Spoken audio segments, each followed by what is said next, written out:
This is a CBC podcast. Have you ever played a game of parachute where you hold all the corners of a big sheet and you run underneath it? Well, replace the sheet with a blanket. Then stand on top of it while it's being lifted in the air. Sound fun? It's called the blanket toss and is practiced by Inupiat in Alaska and the Inuvialuit in the Northwest Territories. Reggie Jewell is a champion of the blanket toss, winning the gold medal at the World Eskimo Indian Olympics. He even appeared on The Tonight Show with Johnny Carson to talk about it. Reggie is a retired politician in Alaska. Here he is explaining the importance of the blanket toss. My name is Reggie Jewell. I'm from Kotzebue, Alaska. The blanket toss is a couple of the original purposes, I guess. One was to throw people, because on the edge of the skin, there's ropes woven along the edges for people to grab on, much like you would see on the springs of a trampoline. And people get on those ropes. And the purpose is to get someone in the center, and by pulling together and getting a rhythm, they toss a person, they throw a person as high into the air as they could get them. And that gave them elevation, sometimes 10, 15, 20 feet, so that they could see things a little bit further out in the distance. I think people quit using the blanket toss for looking off in the distance once the binoculars were introduced.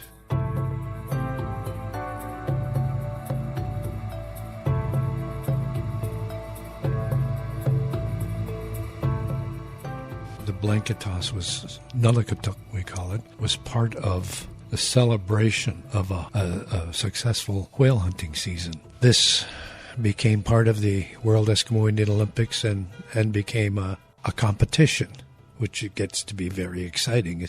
I had a very frightening experience where I flew off the skin, which wasn't uncommon, as sometimes when somebody was thrown, if you weren't right in the center, the chances are you might be thrown off to the side, and people would have to move the skin to catch you.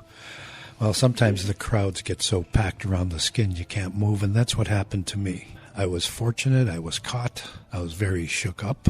I thanked the gentleman, who happened to be a Catholic priest, somebody I'd never seen before, and I turned away and walked away from him after I said thank you. And unbeknownst to me, when I walked away from him, I walked right back onto the skin. And when I was on it, when I walked on it, the men, the pullers, immediately lifted the skin back up and threw me again. But I think that was that experience, walking back on it, even though accidentally, unintentionally, cured my fear.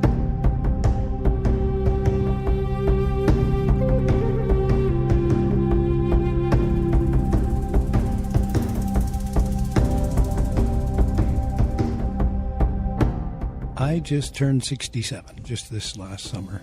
I jumped on the skin, and I've gained a little weight, and to kind of find a way to energize the guys, because I'm a little heavier than I should be. But they threw me up the first time, and I was kind of teasing them, but challenging them at the same time, that there was no way with that kind of height that I could do a backflip, and they really needed to step it up. And they give you a cadence. It's a 1, 2, 3 count. And as they were doing the count, I felt the energy. Sure enough, I got at least enough height to pull off a backflip and land on my feet and keep my balance.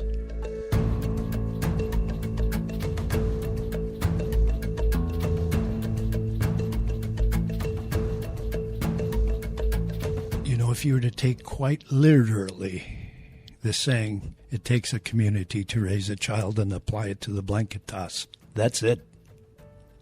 It's like so many things in our lives. While we may get to a certain point of progression in how we do in those things, the backstory is there's a lot of people along the way that helped to make all of that happen. And I think that, to me, is the biggest takeaway. And I think that applies to just about anything we do.